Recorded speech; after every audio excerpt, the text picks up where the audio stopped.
A cave full of ancient indigenous paintings sold for more than $2 million. The Osage Nation says it belongs to them. The cave was a sacred space, where tribes performed ceremonies, made sense of the universe and buried their dead.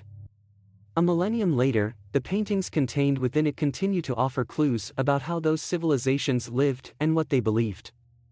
For decades, a private family owned the site since 1953. Picture Cave and the 43 acres of land on which it sits had been owned by a St. Louis family who used it mainly for hunting.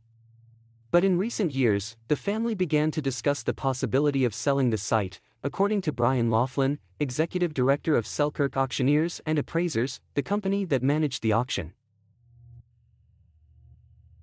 Once the Osage Nation learned their sacred site might soon be up for sale, the tribe knew they wanted to reclaim it. Hunter said. Over a period of several months, the Osage Nation, in conjunction with the Conservation Fund and the U.S. Fish and Wildlife Service, discussed an arrangement with the family that would have allowed the tribe to purchase the site directly.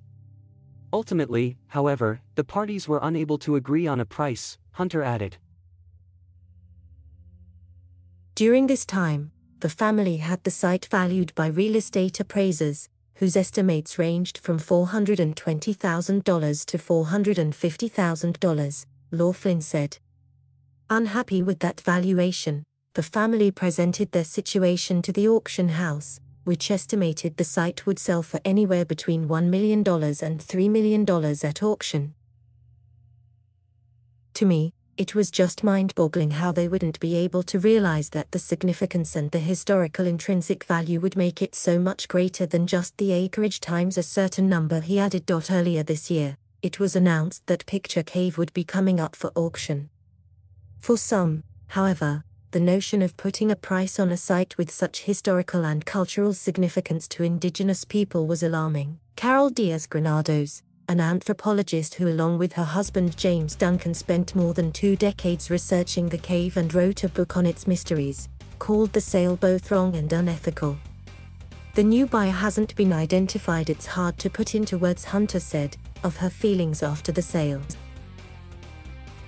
In recent years, tribes in the U.S. have reclaimed ancestral lands through various methods. Some have raised funds to buy back the lands themselves, while others have had their lands repatriated by previous owners. It's unclear, though, whether the Osage Nation will eventually be able to reclaim Picture Cave. The new buyer has not been publicly identified, but Laughlin described the entity as cave conservationists who have worked to preserve other caves in the Midwest and around North America. He said he's optimistic that the site will continue to be taken care of, both because the auction house had limited who could bid and because a Missouri law makes it a crime to damage a human burial site or profit off of cultural items from there. Regarding time and unforeseen occurrence, I cannot say, but all indications thus far would be that the cave is going to be preserved very well, Laughlin added. As for now, the Osage Nation is attempting to connect with the buyer to ensure that the tribe's sacred site remains preserved and protected, according to Hunter.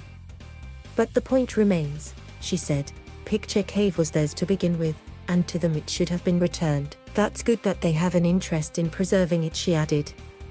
But why should it be some cave conservationist in control?